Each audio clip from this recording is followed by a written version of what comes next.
દોસ્તો નમસ્કાર. કે ન્યૂઝના વિશેષ કાર્યક્રમમાં આપનું સ્વાગત છે અને આજનો વિશેષ કાર્યક્રમ છે આપણા પોતાના અમદાવાદના જન્મદિવસને લઈ અને આપણે જે આજે ખૂબ અમદાવાદને પણ શુભેચ્છાઓ આપી રહ્યા છીએ, અમદાવાદીઓને પણ શુભેચ્છાઓ આપી રહ્યા છીએ અને અમદાવાદી તરીકે આપણને પણ, કારણ કે આપણે અમદાવાદમાં રહીએ છીએ એટલે આપણને પણ ઘણી બધી આજે શુભેચ્છાઓ મળી રહી છે. તો 611મો જન્મદિવસ અમદાવાદ શહેરનો આજે છે અને એને લઈને આપણે આજે વાત કરવાના છીએ. અને એના પહેલાં હું આપને જણાવું કે 26મી ફેબ્રુઆરી 1411ના રોજ પાટણના, એટલે કે ગુજરાતમાં એક વખતે બાદશાહ આવી ગઈ હતી અને જે અહેમદ શાહ હતા, બાદશાહ અહેમદ શાહ, તો એમણે અમદાવાદની સ્થાપના કરી હતી અને આજ સુધી ગુજરાતનું આ શહેર એ હંમેશા ગુજરાતમાં અગ્રસ્થાને રહેલું છે, સતત દોડતું છે, સતત ધબકતું શહેર છે. અને એના વિશે, અમદાવાદ શહેરની સ્થાપના વિશે આપણને એવું કહેવામાં આવે છે કે જબ કુત્તે પે સસ્સા આયા તબ બાદશાહને શહેર બસાયા. તો આ શહેરની તાસીર એવી છે, સાબરમતી પાણીની તાસીર એ પ્રકારની છે કે કૂતરા, જનરલી કૂતરું જે છે એ સસલા ઉપર હુમલો કરતું હોય, પણ બાદશાહે જોયું કે આ નદીના પાણીની કંઈક તાકાત એવી છે કે સસલું કૂતરા ઉપર હુમલો સામે કરી રહ્યું છે. અને ત્યારે બાદશાહને એમ થયું કે આ અહીંયા એક શહેર વસાવવું જોઈએ અને રાજધાની તરીકે આ શહેરને વસાવી અને એ રાજધાની તરીકે એને એનું પદ આપવું જોઈએ. તો આ એક અમદાવાદની વાત છે. અને આગળ આપણે જો વાત કરીએ તો અહમદ શાહના જે કૂતરાઓને સાબરમતી નદીના કિનારે વસતા સસલાઓએ ભગાડ્યા ત્યારથી માંડીને આજ સુધી આ શહેરની ભૂમિ અનેક અદ્ભુત ઘટનાઓની સાક્ષી બનીને રહેલી છે. દોસ્તો, ઈસવીસન 1411માં પાટણ પર દિલ્હીના શહેનશાહ અલાઉદ્દીન ખિલજીના લશ્કરનો વિજય થયો અને ગુજરાતમાં મુઝફ્ફરી વંશની સ્થાપના થઈ અને આ જ વંશના રાજા અહેમદ શાહ જ્યારે સાબરમતી નદીના કિનારે ટહેલતા હતા ત્યારની આ જે ઘટના છે એનો પણ આપણે ઉલ્લેખ કર્યો. ઘણી બધી વાત અમદાવાદ વિશે કરી શકાય એમ છે, પણ એ હું એકલો કરવા માગતો નથી. આ માટે અમે લોકો એવું વિચાર્યું કે જે હેરિટેજ, આપણે એક તો હેરિટેજ સિટી પણ છીએ, તો એક તો આપણે નિષ્ણાત એવા સજ્જનને બોલાવીએ કે જે હેરિટેજને લઈ અને એમની જે સમજ છે, એમનું જ્ઞાન છે એ ખૂબ સરસ છે અને એમને ઓળખ એ રીતે પણ રેકોગ્નાઇઝ કરવામાં આવેલી છે કે અત્યારે જે વર્લ્ડ હેરિટેજ IETs જે છે, હેરિટેજ પ્રોગ્રામ છે યુનેસ્કોનો, એના એ સભ્ય છે, એ પ્રતિનિધિ છે અને સાથે સાથે એ રાષ્ટ્રપતિ એવોર્ડ વિજેતા પણ છે યુથ પ્રોગ્રામ અંતર્ગત અને સ્થાપક છે એલેક્ઝિયર ફાઉન્ડેશન ઓફ ઇન્ડિયાના માધીશ પરીખ. આપણે એમનું સ્વાગત કરીએ સૌથી પહેલાં. અને સાથે સાથે બીજા પણ આપણા મહેમાન છે નિયતિ બાજપાઈ, હેરિટેજ પ્રોફેશનલ છે નિયતિ. તો નિયતિ અને માધીશ, આ બંનેનું સ્વાગત છે કે ન્યૂઝમાં. Thank you very much for joining us. Thank you sir. તો અમદાવાદને લઈને બહુ બધી વાતો છે. માધીશ, હું આપનાથી શરૂ કરવા માગીશ. આપ હેરિટેજ આપનો બહુ જ પોતાનો આપની પસંદગીનો સબ્જેક્ટ છે, એના ઉપર આપની બંનેની એક્સપર્ટીઝ છે. તો શરૂઆત માધીશ આપથી કરું કે અમદાવાદમાં એવું તો શું વિશેષ છે હેરિટેજના પોઈન્ટ ઓફ વ્યૂથી જે આપણને અન્ય હેરિટેજ સિટી કરતાં પુરાતન જે એક દરજ્જો છે એના અન્ય શહેરો અથવા અન્ય જગ્યા કરતાં અમદાવાદને અલગ પાડે છે? જી, ખાસ કરીને સૌ પ્રથમ તો બધાને અમદાવાદની બર્થડે ઉપર ગ્રીટિંગ્સ. 611 વર્ષ આપણે ઉજવી રહ્યા છે, એક બહુ મોટી વાત છે અને ખાસ કરીને મારો જન્મ પણ આ જ શહેરમાં થયો છે, એટલે આજે જે કંઈ પણ હું છું તો આ શહેરનો એક બહુ મોટો ફાળો છે મારા વ્યક્તિત્વને વિકસાવવા માટે. અને અમદાવાદ શહેર it is also known as a land of institutions. બરાબર, ઘણી બધી સંસ્થાઓ છે યુવાનો માટે અને ઘણું બધું ઘડતરમાં આ શહેરે યોગદાન આપ્યું છે અને ફાળો આપ્યો છે. હવે ખાસ કરીને જ્યારે આપણે હેરિટેજની વાત કરીએ તો હેરિટેજ એટલે આપણું પુરાતત્વ, જે આપણે વર્ષોથી આપણે જાળવી રાખ્યું છે, બરાબર, જેના કારણે આપણે યુનેસ્કો દ્વારા હેરિટેજનો દરજ્જો મળ્યો છે. બરાબર, તો યુનેસ્કો શું કરતું હોય છે કે દરેક કોઈ સાઇટને હેરિટેજ સાઇટ ડિક્લેર કરવા પાછળ અમુક પેરામીટર્સ હોય છે જેને કહેવાય છે આઉટસ્ટેન્ડિંગ યુનિવર્સલ વેલ્યુઝ, બરાબર, OUV શોર્ટમાં. તો એના આધારિત એને યુનેસ્કોનો ટેગ મળતો હોય છે. હવે જ્યારે આપણે અમદાવાદ શહેરની વાત કરીએ તો અમદાવાદ જે છે એ ઇન્ડિયાનું ફર્સ્ટ વર્લ્ડ હેરિટેજ સિટી તરીકે ડિક્લેર કરવામાં આવ્યું છે. હવે જ્યારે આપણે અમદાવાદ વર્લ્ડ હેરિટેજ સિટીની જ્યારે વાત કરીએ તો એવું નથી કે આખું અમદાવાદ શહેર વર્લ્ડ હેરિટેજ સિટી છે. તો આપણો જે ફોર્ટનો એરિયા છે, જે જૂનું અમદાવાદ છે, પોળ વિસ્તાર છે, માત્ર ને માત્ર એ જ અમદાવાદ વર્લ્ડ હેરિટેજ સિટીનો ટેગ એને મળેલો છે. તો જ્યારે અમદાવાદ શહેરની સ્થાપના થઈ માણેક બુરજથી, જે આપણે ત્યાં ફાઉન્ડેશન સ્ટોન છે ત્યાંથી, બરાબર, તો આ શહેરની ખાસ વસ્તુ એ છે કે આપણને વર્લ્ડ હેરિટેજ સિટીનો ટેગ કેમ મળ્યો, બીકોઝ આપણે જે પોર્ટ એરિયા છે, જે વિસ્તાર છે, ત્યાં લિવિંગ હેરિટેજ. તો બીજા બધા હેરિટેજ સાઇટ્સ અને અમદાવાદમાં ખાસ ફરક એ છે કે આપણી જે હેરિટેજ પ્રોપર્ટી છે ત્યાં આજે બી લોકો રહે છે, એ ઉજ્જડ નથી થઈ ગઈ. સપોઝ તમે જાઓ બીજા કોઈ કિલ્લા હોય, ગઢ હોય, તો એ ખાલી છે, વિરાન છે, બરાબર. જ્યારે આપણી પોળોના જે ઘર છે ત્યાં આજે બી લોકો રહે છે.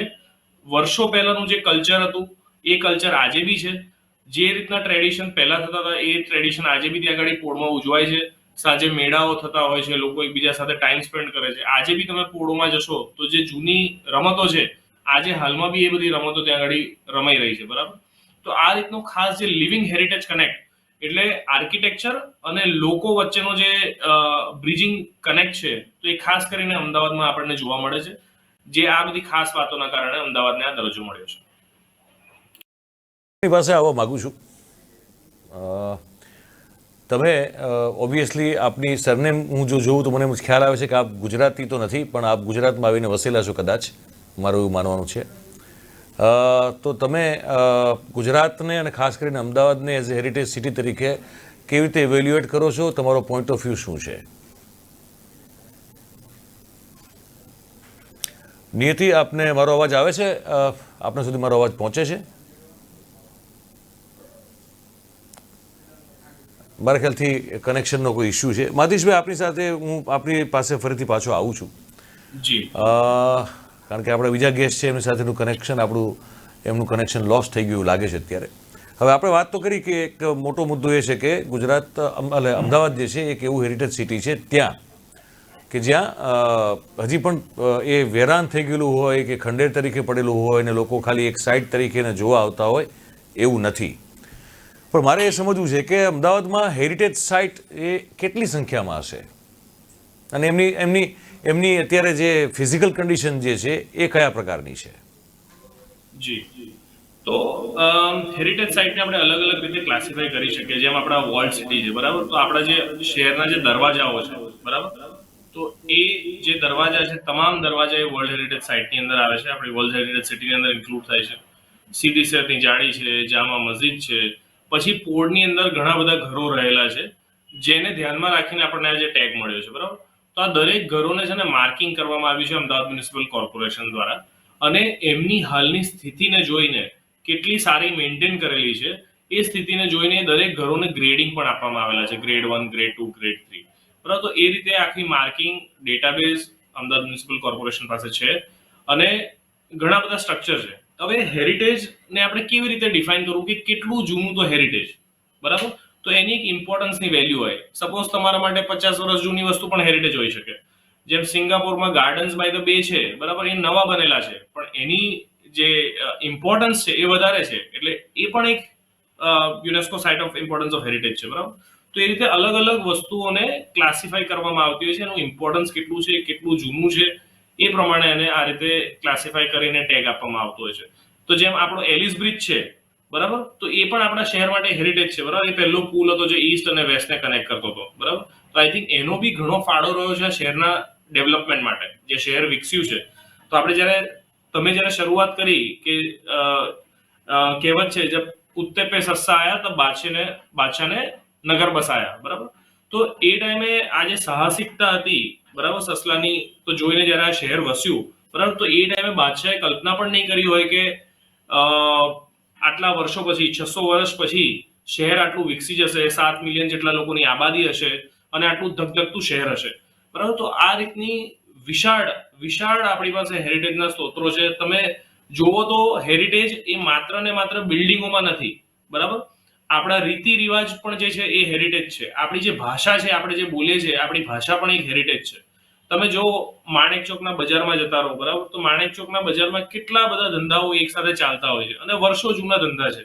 તમે વાસણ બજારમાં જતા રહો, તમે ત્યાંના જે વાસણો જોશો એ પણ હેરિટેજ છે. એટલે હેરિટેજ માત્ર ને માત્ર બિલ્ડિંગોમાં સીમિત નથી. આપણા કલ્ચર છે, આપણા ટ્રેડિશન્સ છે, આપણે નવરાત્રીમાં જે ગરબા ઉજવીએ છીએ, આપણો જે ડાન્સ ફોર્મ છે, એ પણ હેરિટેજ છે. એટલે હેરિટેજને માત્ર ને માત્ર બિલ્ડિંગ નહીં પણ અલગ અલગ કલ્ચરલ એસ્પેક્ટથી બી આપણે જોવું જોઈએ. હું માનું છું કે આપણી સાથે ફરીથી જોડાઈ ગયા છે. નિયતિ, આપને મારો અવાજ આવે છે? નિયતિ, કઈ રીતે જુઓ છો તમે 611 વર્ષના અમદાવાદને, એની શરૂઆતથી લઈને અત્યાર સુધીની સફરને કઈ રીતે જુઓ છો, અને એવું શું લાગે છે કે જે which gives us A reason to celebrate the 611th anniversary of the city? એવું શું લાગે છે જેને તમને એમ લાગે કે આને તો ખાસ ઉજવવું જોઈએ? પહેલા તો થેન્ક યુ, મને આવા પ્લેટફોર્મ પર લાવવા બદલ ખૂબ ખૂબ ધન્યવાદ. અને સૌને હું બેસ્ટ વિશેસ આપીશ કે આજે આપણું સિટી એ 611 યરમાં બેઠું. તો આ હેરિટેજ એટલે આપણે અગર હિન્દીમાં એનું આપણે વર્ડ જોઈએ તો એ છે ધરોહર. ધરોહર એટલે કે ધરા ઉપર જે બી વસ્તુ, જે ટાઈમ, ઈહર એટલે કે ધર એટલે કે પૃથ્વી એટલે અર્થ, બરોબર, અને ઈહર એટલે કે જે વસ્તુએ સમયને પાછળ મૂકી દીધું છે ને હાલ હજી જીવિત છે એ. તો એવું જોઈએ તો જે આપણી જે સિટી છે, આપણું જે શહેર છે અમદાવાદ, એની ધરોહર જોવા જઈએ તો ઘણું બધું આવી શકે છે આપણા ધરોહરમાં. જેમ આગળ મારીશભાઈએ કીધું કે ભાઈ હેરિટેજને ખાલી બિલ્ડિંગો સુધી લોકો સીમિત રાખતા હોય છે, પણ એ ઘણું વિશાળ ટોપિક છે. એવી જ રીતના આજે આપણો હિન્દીનો હેરિટેજ જે ટર્મ છે ઇંગ્લિશનો, એને પૂરું પાડે છે. અને એની જ વાસ્તવિકતાને આપણે આગળ લઈને જઈએ તો આપણા સિટીમાં એવું ઘણી બધી વસ્તુઓ છે જે આપણે સેલિબ્રેટ કરી શકીએ છીએ એઝ હેરિટેજ.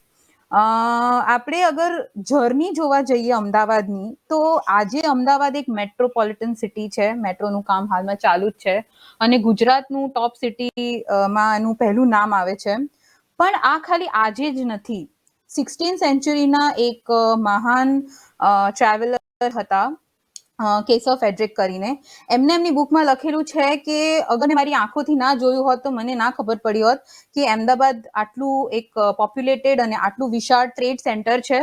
તો ન કેવલ 20th century, 21st century, 19th century, but even in 16th century Ahmedabad એક ખૂબ વિશાળ સિટી, એક ટ્રેડ સેન્ટર અને એક ધરોહર ને જાળવી શકાય એવું ભવિષ્યની નિર્માણ એ કરી રહ્યો હતો, even in the 16th century.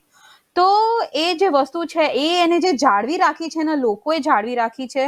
અહીંયા વસનારી પબ્લિકે, અહીંયા વસનારા લોકોએ જેમના ટ્રેડથી કહો કે આપણે આપણા કલ્ચરથી કહો, આપણી રીત રિવાજોથી કહો, એ બધું જાળવી રાખ્યું છે.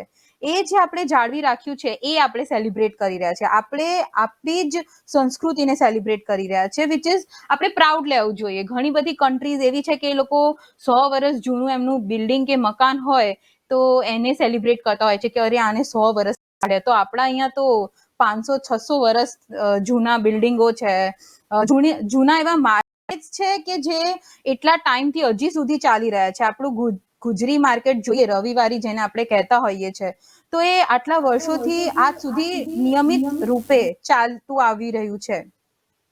તો ન કેવલ બિલ્ડિંગો જે આજ સુધી આપણે જોઈ શકીએ છીએ, રહી શકીએ છીએ એની અંદર અને લોકોને એના વિશે કહી શકીએ છીએ, પણ એ સિવાયના આપણી ભાષા છે, આપણી રહેણી કહેણી છે, બરોબર, પોળનું જે કલ્ચર છે, આપણે પોળમાં રહેવું લોકોને ગમતું હોય છે, ઉત્તરાયણ મનાવી ગમતી હોય છે, એ બધું આટલા 600 વર્ષ ઉપર થયા તોય આપણાને ગમી રહ્યું છે અને ગમતું જ રહેશે. એ વસ્તુ આપણે આજે સેલિબ્રેટ કરી રહ્યા છે.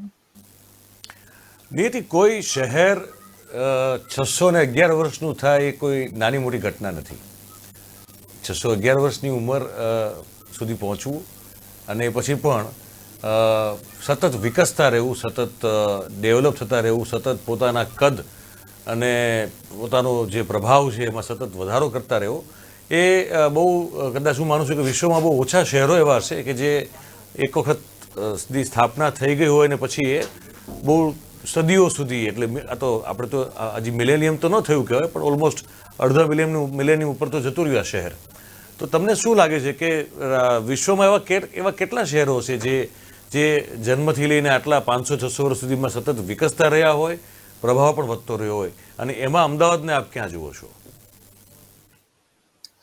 તો અગર વિશ્વની વાત કરીએ તો ઘણા બધા એવા સિટીઝ છે. આપણે આજે અમદાવાદને કહી રહ્યા છે તો અમદાવાદનું જે ઓલ્ડ સિટી છે બરોબર, એને અર્બન હિસ્ટોરિક સિટીનું એક ટર્મિનોલોજી છે, બિકોઝ હું એક હેરિટેજ પ્રોફેશનલ છું, તો હું જે અમારા ટર્મિનોલોજી છે એને હું આમાં કહેવા માંગીશ કે આપણું જે કન્ટ્રી છે ઇન્ડિયા બરોબર, ત્યાં તમે જોશો તો ઘણા બધા એવા મોટા નગરો છે જેના તમે ઓલ્ડ સિટી કે જૂનો વિસ્તાર કે પછી છે ને એવું સિટી એવી રીતના એવા એરિયાઝ હશે.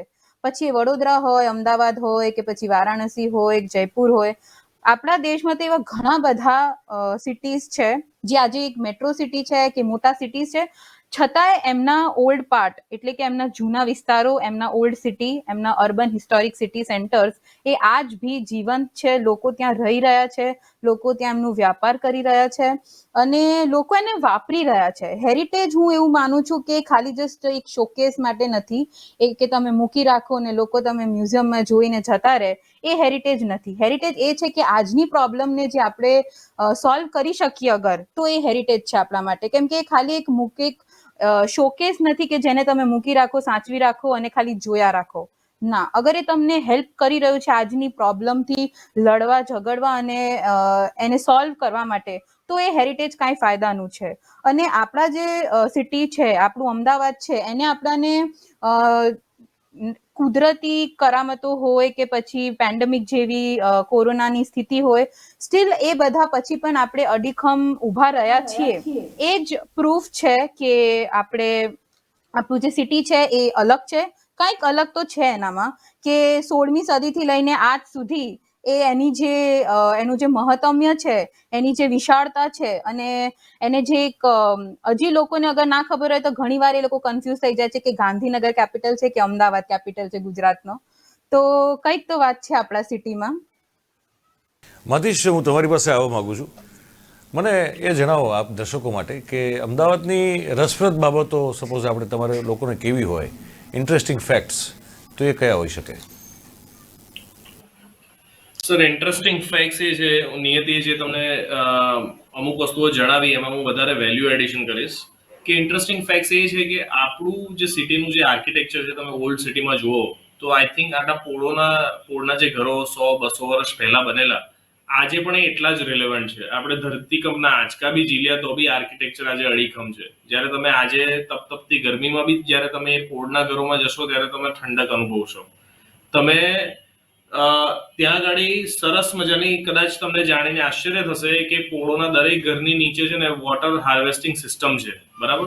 તો વરસાદી પાણીને એ લોકો જમીનમાં ઉતારતા અને એ જે ટાંકા હતા ખાસ કરીને લાઈનથી બનેલા, એટલે વરસાદી પાણી જે એસિડિક હોય છે, અત્યારે આપણે ટેક્સ્ટબુકમાં ભણીએ છીએ, એ પહેલેથી એ લોકોને બધી ખબર જ હતી. તો એ એસિડિક રેઇન વોટરને એ લોકો લાઈમ ટેન્કમાં જતું, એ ન્યુટ્રલાઇઝ થતું, એસિડ બેઝ રિએક્શન થાય, સોલ્ટ વોટર બને અને એ રીતે એ લોકો વોટર કન્ઝ્યુમ કરતા. એટલે એ લોકો સેલ્ફ સસ્ટેનેબલ હતા. જે અત્યારે આપણે ક્લાઇમેટ ચેન્જની વાત કરીએ છીએ, સસ્ટેનેબિલિટીની વાત કરીએ છીએ, તો એ બધું પહેલેથી વેલ પ્લાન્ડ, વેલ ડિઝાઇન્ડ હતું. જે અત્યારે હાલમાં એટલા માટે જ આજે બી એ પોળોમાં લોકો રહી રહ્યા છે, બરાબર. અને આ રીતે આપણે પછી શહેરના વચ્ચોવચ્ચ કાંકરિયા તળાવ છે, એના વિશે બી ઘણી બધી સ્ટોરીઝ છે, બરાબર. તો આ રીતે ઘણી બધી ઇન્ટરેસ્ટિંગ ફેક્ટ્સ છે. અને બીજું ખાસ કરીને વાત એ છે કે સિટી બહુ લાઇવલી છે. સપોઝ તમે ગ્લોબલી તમે જુઓ તો જે એક્સપિરિયન્સ જે તમને મળે છે આ સિટીમાં આવીને, I think that is totally different. અને ખાસ કરીને અમદાવાદની જે જ્યોગ્રાફી છે, આઈ થિંક એ બી એક બહુ મહત્વનો રોલ પ્લે કરી રહી છે. મતીશ, મારે એ સમજવું હોય અથવા તમારી એક ઓપિનિયન મારે જોઈતો હોય, you Bing person who has this particular expertise in heritage and even Niyati also, અમદાવાદમાં શું બદલવાનું જે તમને લાગે કે આ બદલાવવું જોઈએ અથવા તો આ હજી વધુ ઠીક થઈ શકે? જે છે જરાક જે છે એનાથી પણ વધારે આપણને સારું લાગે, લોકોને પણ સારું લાગે, એવી કઈ વસ્તુ છે જે આટલું ચેન્જ થાય તો સારી વાત છે? રાઈટ. અત્યારે બે મોટી સમસ્યા જે હું જોઈ રહ્યો છું, શહેર વિકસી રહ્યું છે, ગર્વની વાત છે, બરાબર. તો સાથે સાથે બે મોટી સમસ્યા પણ હું અનુભવી રહ્યો છું કે અમદાવાદમાં અત્યારે પ્રદૂષણનું પ્રમાણ બહુ વધી રહ્યું છે, બરાબર. જ્યારે આપણે સાંજે નીકળીએ, બપોરે નીકળીએ ત્યારે પ્રદૂષણ ખૂબ વધી ગયું છે અને ટ્રાફિકની સમસ્યા બહુ વધી ગઈ છે છેલ્લા 5 વર્ષમાં. રોજની અંદાજે 2000 ગાડીઓ રોડ પર એડ થતી હોય છે. અને જ્યારે આપણે આપણા હેરિટેજ સાથે, જ્યારે આજે અમદાવાદનો જન્મદિવસ છે, જ્યારે આપણે હેરિટેજ સાથે કનેક્ટ થવાની વાત કરીએ છીએ, તો લોકો હાલમાં પોળ વિસ્તારોમાં જવાનું ટાળે છે. એનું મુખ્ય કારણ એ છે ત્યાં એટલો ટ્રાફિક હોય છે કે તમે ત્યાં જઈ નથી શકતા. તો મારું ખાલી એક સજેશન એવું છે કે જો પોડ વિસ્તાર જે આપણો વર્લ્ડ સિટી એરિયા છે ત્યાં આગળ વાહનોની એન્ટ્રી બંધ થઈ જાય અને ત્યાં આગળ ઇલેક્ટ્રિક વ્હીકલ્સ મૂવ થાય, બરાબર. ફોરેનમાં એવું થતું હોય છે કે જે બી એમની હેરિટેજ પ્રોપર્ટીઝ છે, સાઇટ્સ છે, ત્યાં સરકાર કે લોકલ મ્યુનિસિપાલિટી ત્યાં એવા ઇનિશિયેટિવ લેતા હોય છે કે ત્યાં કાર પુલિંગ સિસ્ટમ ચાલે, ઇલેક્ટ્રિક વ્હીકલ સિસ્ટમ ચાલે, એટલે તમે એ વ્હીકલમાં બેસો, તમારી સવારી થાય, તમારું સ્ટોપ આવે ત્યાં તમે ઉતરી જાઓ. તો આ રીતની વ્યવસ્થા ફોરેન કન્ટ્રીઝમાં હોય છે, ત્યાં હેરિટેજ મોન્યુમેન્ટ સાઇટ્સની આજુબાજુ, જે મેં ખુદ જોયેલું છે, ખુદ એક્સપિરિયન્સ કરેલું છે. તો આઈ થિંક જો આપણે આવું કંઈ આપણે બદલાવ કરી શકીએ, ખાસ કરીને પોળ વિસ્તારમાં, તો વધુ ને વધુ યુવાનો, બરાબર, હાલમાં આ સમસ્યાના કારણે કરી રહ્યું. તો આ મારો એક જસ્ટ પર્સનલ થોટ અને સજેશન છે. નિયતિ, સેમ ક્વેશ્ચન તમને પૂછી રહ્યો છું. શું લાગે છે, શું શું બદલવા જેવું લાગે છે? અગર more better to make it better actually. Sure. So first of all heritage professional હોવાથી હું એવું માનું છું કે આપણે એક જે અવેરનેસ છે લોકોમાં, બરાબર, લોકોને એ ખ્યાલ છે કે એ લોકો એક હેરિટેજ સિટીમાં રહી રહ્યા છે, પણ એમનો શું રોલ છે એ હેરિટેજ સિટીને જાળવી રાખવામાં, એ અગર જો એમને કહેવામાં આવે કે એમને ખબર પડે કે આપણે કહીએ કે હેરિટેજ તો એ કોનું છે, એ લોકોનું છે, એ આપણું છે, આપણે આ જે સિટીમાં રહી રહ્યા છે, જે શહેરમાં રહી રહ્યા છે, આપણું છે એ હેરિટેજ. પણ લોકોને છે ને એ ખ્યાલ નથી આવતો કે એમનો કેટલો મોટો રોલ છે આ હેરિટેજને જાળવી રાખવામાં. આ હેરિટેજ આપણા આગળની જનરેશનને, કેમ કે હેરિટેજ એ છે કે આપણે જે આપણે વાપરીને આપણા આગળવાળી જનરેશન માટે સાચવી રાખીએ, બરોબર. તો અગર એ વસ્તુની અવેરનેસ લોકોમાં હજી આપણે નાખીએ, બરોબર, તો કેમ કે તમે અગર હિસ્ટ્રી બી જોશો તો આપણી જે પોળો છે એને જાળવી કોણે રાખ્યું છે? મોસ્ટલી તમે જોશો તો પહેલા પોળ પંચ છે કે લોકો હતા, તો લોકોએ જ જાળવી રાખ્યું છે. આજ સુધી ટકી રહ્યું છે એનું કારણ બી લોકો જ છે. તો આગળ બી ટકી રહે અને આગળ બી આવી રીતના ચર્ચાઓ થતી રહે, એના માટે લોકોને અવેર કરવું કે એમનો શું રોલ છે, શું મહત્વ રોલ એ પ્લે કરી શકે છે આ સિટીને હેરિટેજ બનાવી રાખવામાં, એ અગર આપણે કરીએ તો એક ફર્સ્ટ પોઈન્ટ એ છે. સેકન્ડ, જેમ મધીશભાઈએ કીધું કે ટ્રાફિક અને એ તો આપણે જોઈ જ રહ્યા છે કે કેટલું ટ્રાફિક વધી ગયું છે, પ્લસ પોલ્યુશન બી કેટલું વધી રહ્યું છે. તો અગર બદલી શકતા હોઈએ તો હું બદલવાની એટલે કે ચેન્જ લાવવાની વાત કરી રહી છું અહીંયા, કે જે આપણું ઓલ્ડ સિસ્ટમ હતું, સસ્ટેનેબિલિટીની જેની વાત હમણાં બહુ ફેશનમાં લોકો નોર્મલી કરતા હોય છે કે આ છે તો આ બહુ સસ્ટેનેબલ છે, બરોબર. પણ આપણે તો સસ્ટેનેબિલિટીને પહેલાથી વાપરેલી જ છે. આપણે ઘણા એવા બધા આપણે કામ કરતા હોઈએ છીએ, એને અગર આપણે ખાલી રિવાઇવ કરીએ, એ બી એક ટાઈપનું ચેન્જ જ છે. એ વસ્તુને અગર આપણે રિવાઇવ કરીએ અને એને ફરીથી જીવંત કરીએ, આપણી રહેણી સહેણી હોય કે આપણા રીત રિવાજો હોય કે જસ્ટ જે રેઇન વોટર હાર્વેસ્ટિંગની વાત કરી હતી આગળ મધીશભાઈએ, એ હોય, એ બી એક સસ્ટેનેબલ લાઈફસ્ટાઈલ નું મોટું ભાગ છે. તો એ અગર એ બધી જે સસ્ટેનેબિલિટીની જે લાઈફસ્ટાઈલ હતી એને રિવાઇવ કરીએ ને, તો એ બહુ જ મોટી વાત છે. અને આપણું ક્લાઇમેટ ચેન્જને એક નાની પણ એક અડીગ ચેન્જ હશે, જે આપણા હેરિટેજ જ લાવેલી હશે. રાઈટ દોસ્તો, તમે બંને જણા સમય કાઢ્યો છે, આજે અમારી સાથે જોડાયા છો, અને હજી વધુ વાત કરવાની ઘણી ઈચ્છા છે, પણ સમય આપણો ધીરે ધીરે અત્યારે હવે પૂરો થવા તરફ જઈ રહ્યો છે, એટલે લાંબી વાત નહીં થઈ શકે. મારી પાસે બીજા 4-5 મુદ્દાઓ હતા જેના પર મારે વાત કરવી હતી, પણ આપણી પાસે અડધી કલાકનો સમય છે આજે, એટલે will not be able to continue further. પણ તમે બંને મિત્રો જોડાણા અને બહુ રસપ્રદ પ્રોફેશનમાં છો. મને પણ પોતાને બહુ ગમતો વિષય છે ઇતિહાસ, અને ઇતિહાસ સાથે જોડાયેલી તમામ વસ્તુઓ. ઓબ્વિયસલી હેરિટેજ એમાંનો એક પાર્ટ છે. હું તમારી પાસે 2 મિનિટ લેવા માગું છું, કારણ કે આપણે પાસે અત્યારે એક્ઝેક્ટલી પ્રિસાઇસલી 4 મિનિટ છે હજી, તો આપણે 4 મિનિટનો લાભ લઈ લઈએ. તો હું એક આર્કિયોલોજીકલ સર્વે ઓફ ઇન્ડિયા, અને મારે જે સરકારની એક ઈચ્છા શક્તિ અથવા જો જે તૈયારી અત્યાર સુધીની છે હેરિટેજને જાળવણીને લઈ અને પ્લસ ભવિષ્યમાં પણ જળવાય એના આયોજન અંગેની, એ બંને મિત્રો પાસેથી હું ટૂંકમાં એકદમ ટૂંકાણમાં સમજવા માગું છું કે તમે શું માનો છો કે એ પ્રિપરેશન, એ જે ફંડિંગ હોય કે જે રિસોર્સિસ ફાળવવાના હોય, એમાં કશું ખૂટે છે કે એ બધું બરોબર છે? How do you see that? મધીશભાઈ અને નિયતિ, વારા ફરતી વારા 2 મિનિટમાં મને આપ જણાવી દો. રાઈટ. સર, તો એએસઆઈ નું ખાલી હું તમને થોડીક સમજણ આપું કે એએસઆઈ છે ને બે પ્રકારના મોન્યુમેન્ટ પર કામ કરે છે. એક હોય state monument of state importance અને બીજા હોય monument of national importance, right?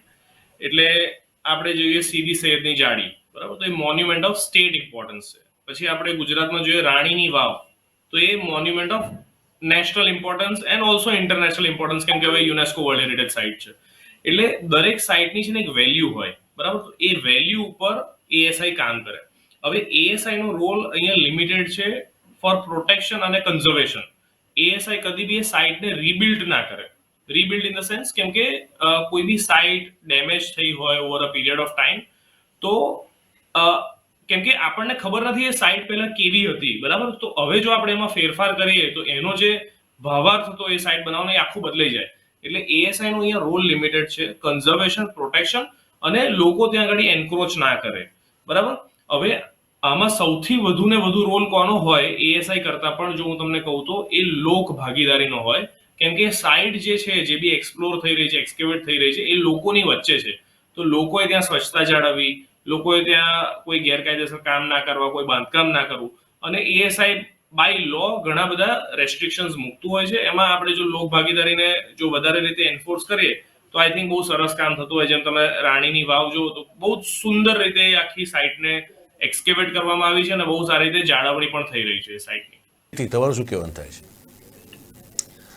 મારું એ માનવું છે કે આપણે છે ને અગેન હું અવેરનેસ પર ભાર આપીશ કે લોકોમાં અવેરનેસ હોવું જરૂરી છે. કેમ કે ગવર્મેન્ટ એ એક કાયદા કાનૂનથી બંધેલા છે એમના હાથ, બરોબર. એ લોકો એમના કાયદામાં જેટલું આવે એટલું કરી શકે છે. પછી એ એએસઆઈ હોય કે અમદાવાદ મ્યુનિસિપલ કોર્પોરેશન હોય, એ લોકોને એમના દાયરામાં રહીને કામ અને કારકિર્દી કરવાની છૂટ મળેલી હોય છે. પણ આપણા લોકો પર એવું કોઈ જ નિયમ કે એવું લાગતું નથી. આપણે ઈચ્છીએ તો આપણે બહુ સારી રીતે એની જાળવણી કરી શકીએ છીએ. રાણીનો હજીરો તમને ખબર હશે તો એ આપણું બહુ જ ઇમ્પોર્ટન્ટ મોન્યુમેન્ટ છે. ઓલ્ડ સિટીમાં માણેક ચોકમાં આવેલું છે. અગર તમે એ મોન્યુમેન્ટના ત્યાં જશો તો ત્યાં લોકોનું તમને એન્ક્રોચમેન્ટ જોવા મળશે. ઘણા બધા શોપકીપર્સે ત્યાં માર્કેટ બનાવી દીધું છે, જેમની ખુદની દુકાનો રાણીના હજીરાની અંદર એ લોકો ઓલમોસ્ટ લગાવતા હોય છે. તો આપણું જ હેરિટેજ છે ને આપણે જ નહીં જાળવીએ તો કોણ જાળવશે, બરોબર. આપણાને જ વેલ્યુ નહીં હોય તો કોને વેલ્યુ હશે? તો અગેન હું એ જ કહીશ કે અવેરનેસ અગર જો લાવીશું આપણે આપણા જ લોકોમાં, આપણી વચ્ચે, તો અગર આપણે ઘણું બધું કરી શકીએ છીએ. આપણે ઘણું બધું કર્યું છે અને આગળ બી કરતા રહીશું, એમ એવી મારી આશા છે. Thank you very much Niyati, thank you very much હરીશભાઈ. તમે બંને મિત્રો જોડાણા અને સમય કાઢ્યો, થેન્ક યુ. આપણે ફરીથી મળશું કોઈ અન્ય મુદ્દા ઉપર. ખૂબ ખૂબ અને ધન્યવાદ દોસ્તો, ભાઈ, આપણે મીડિયાના માધ્યમથી અમારો અવાજ મજબૂત કર્યો એના બદલ ખૂબ ખૂબ આભાર. Thank you very much. તો દોસ્તો, હવે આ કાર્યક્રમ પૂરો થવાની તૈયારી છે, પણ ફરીથી એક વખત અમદાવાદને આપણે જન્મદિવસની શુભેચ્છાઓ આપી દઈએ અને આપણે એમ કહીએ કે ઘણું જીવો અમદાવાદ, અને આવનારા સમયમાં પણ હજી વધારે ફલો ફૂલો અને કદ અને પ્રભાવના મામલે વિશ્વ સ્તરે અસર ઊભી થાય એ પ્રકારની તાકાત અને સ્ટ્રેન્થ આ શહેર મેળવે એવી શુભેચ્છા છે. અહીંના રહેનારા તમામ લોકો સુખી થાય એવી પણ શુભેચ્છા સાથે આજનો કાર્યક્રમ અહીંયા પૂરો કરીએ છીએ. આપ જોડાણા, આપનો ખૂબ ખૂબ આભાર. Thank you very much. નમસ્કાર.